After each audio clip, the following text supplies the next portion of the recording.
What's going on, African world? Welcome to the new Home Team History podcast. I first want to thank you guys for participating in the community post vote that I did a while back, electing to do a deep dive into Africa's independent inventions and lost technologies.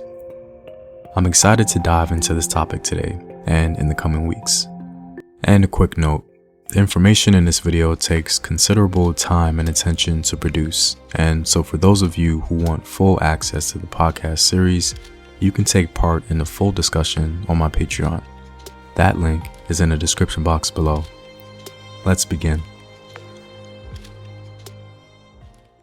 Before there was a recognizable civilization on the African continent, before the prodigious development of iron technology in Africa, before the empires like Ghana, Mali, and Songhai rose in the African Sahara, African peoples were shaping the earth and teaching it how to hold fire. What do I mean by that? With their technological advancement, our African ancestors invented something that we utilize to eat from on a regular basis. We tile our homes with it, and the women in our modern lives even straighten their hair with it. But today, it's taken for granted and we barely even notice. This episode is about the African invention of ceramic technology, what it is, why humans needed it, and why Africa's story, especially as told by scholar Christopher Ehret, changes how we think about its invention, African women's leadership in its technological advancement, and everyday Black life in the Americas. So what are ceramics? Ceramics are a non-metallic, inorganic material hardened by heat. Traditionally, ceramics include things like pottery, tiles, bricks, and porcelain. More modern or advanced ceramics go far beyond those items, like electronics, bioimplants, and energy systems. Ceramics are hard, heat-resistant, usually great electrical insulators that don't corrode easily. That combination, the hardness, the heat resistance, the electrical behavior, is why ceramics show up in so many parts of our daily life. Put it like this: if you're washing dishes, driving to work, getting your hair done in a particular style, or sitting in a church pew waiting for the offering plate to be passed, ceramics are right there with you, a big part of that process.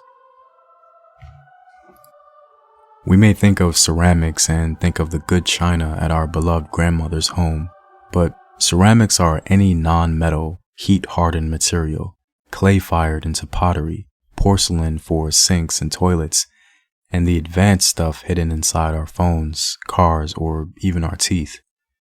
It's the quiet tech that holds so much of our day together. We all know that a big part of our culture as Afro-descendant people is the kitchen. The kitchen in many homes is almost a sacred place. Many of us have ceramic or ceramic-coated pans in the cabinet. The value of ceramic-coated materials when it comes to the kitchen are that they distribute heat evenly and they're easier to clean. They make the process of food preparation and its cleanup much easier. The tile behind your stove or the baking dish that survives yet another pan of mac and cheese, that's all the work of ceramics. Even some air fryer baskets contain ceramic coatings. That's heat control, safety, and flavor, all thanks to fired earth, something our ancestors discovered thousands of years ago.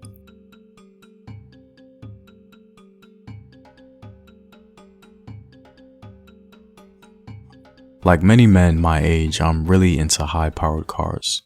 But when I go to start my engine, I'm not thinking of ceramics. But one of the most important components of a car uses ceramic technology. Spark plug insulators are often ceramic. Even your brakes can involve ceramic materials, keeping the car quiet when stopping and helping it to stop reliably. Even those who are into car detailing, ceramics are involved with that.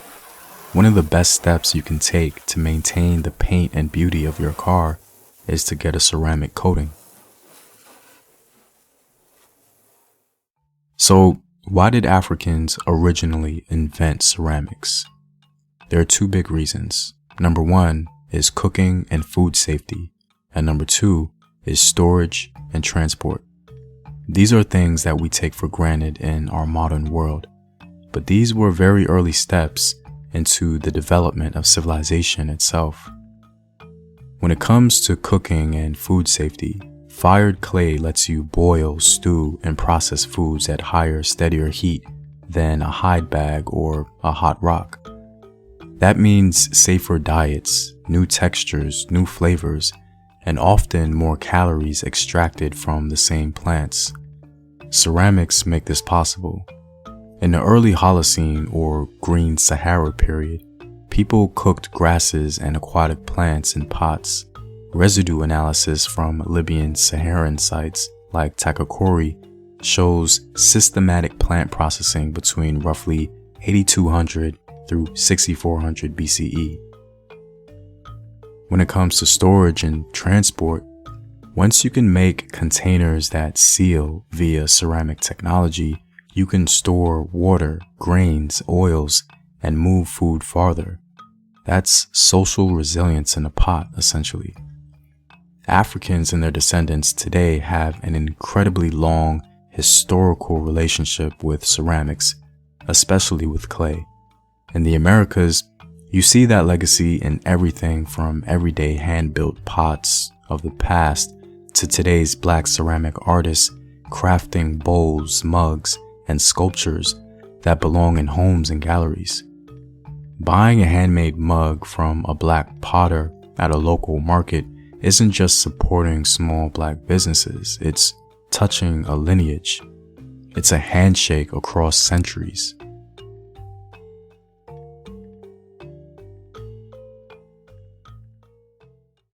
It's really interesting to take a deeper look into just how ceramics impact our community on a daily basis.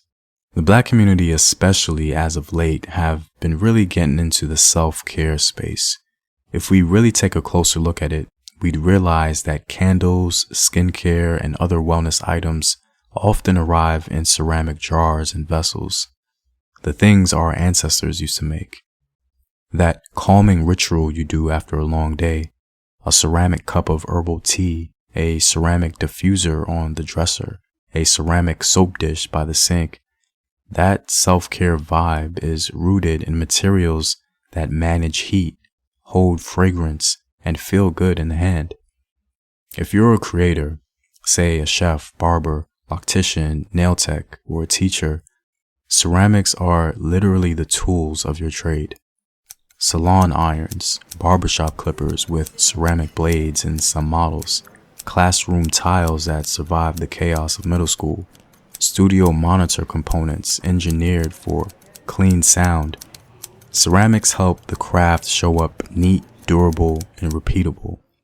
When we talk about ceramics, we're talking about solving everyday problems with material science, holding water safely, controlling heat, storing food, protecting teeth, lighting homes, keeping engines running, making hair routines gentler. And for people of African descent, that's not just modern convenience, it's a conversation with our ancestors. African potters were innovating with clay thousands of years ago. That spirit of turning earth into usefulness never stopped. Today, we use the same class of materials, updated, engineered, sometimes coated or combined to make life smoother, healthier, and more beautiful. This is the kind of stuff that material scientists think about, and it just demonstrates the level of scientific thinking Africans were applying in their quotidian experiences. The independent invention of ceramic technology in Africa truly exposes the erroneous ideas of European philosophers like, say, Immanuel Kant and David Hume, who convinced themselves that Africans were incapable of possessing that sort of genre of intellectual complexity. Ceramics aren't some side note. They're a human solution to heat, safety, and storage that later became the backbone of electronics and medicine in our modern world.